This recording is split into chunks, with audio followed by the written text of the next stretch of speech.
జర్నలిస్టుల దీర్ఘకాలిక సమస్యలను వెంటనే పరిష్కరించాలని Telangana working journalist federation Karimnagar జిల్లా కార్యదర్శి కుడదాటి బాపురావు డిమాండ్ చేశారు. నా పేరు Bapurao, Telangana working journalist federation Karimnagar జిల్లా కార్యదర్శి. తెలంగాణలో ఇప్పుడు జర్నలిస్టుల పరిస్థితి మరి దారుణంగా అయ్యింది. ప్రభుత్వం ఏర్పడి సంవత్సరంన్నర కావస్తుంది. ఇప్పటి వరకు తెలంగాణలో ఉన్న జర్నలిస్టులకు ఎవరికి కూడా ఇప్పటివరకు అక్రిడేషన్లు ఇవ్వకుండా ఎక్స్చేంజ్ చేసుకుంటూ వస్తున్నారు. ఇది దారుణమైన పరిస్థితి. వెంటనే ప్రభుత్వం అర్హులైన జర్నలిస్టులందరికీ అక్రిడేషన్లు ఇవ్వాలి.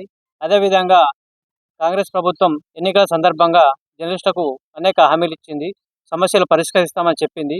ఇప్పటి వరకు జర్నలిస్టులకు ఇళ్ల స్థలాలు ఎక్కడ కూడా ఇవ్వలేదు. వెంటనే రాష్ట్ర వ్యాప్తంగా అర్హులైన జర్నలిస్టులను గుర్తించి ఇళ్ల స్థలాలు ఇవ్వాలి.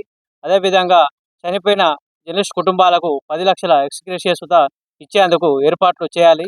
అదేవిధంగా రాష్ట్రంలో ఉన్న జర్నలిస్టులకు ప్రత్యేక శిక్షణా తరగతులు ఏర్పాటు చేసి వృత్తి నైపుణ్యాన్ని పెంచాలని తెలంగాణ వర్కింగ్ జర్నలిస్ట్ ఫెడరేషన్ పక్షాన మేము ప్రభుత్వాన్ని కోరుతున్నాం.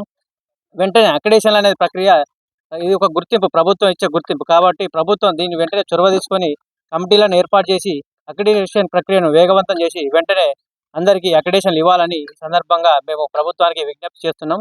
అదేవిధంగా ఇళ్ల స్థలాలు అనేది చాలా మంది జర్నలిస్టులు కిరాయి ఇళ్లలో ఉంటూ అద్దెలు చెల్లించలేక చాలీ వేతనాలతో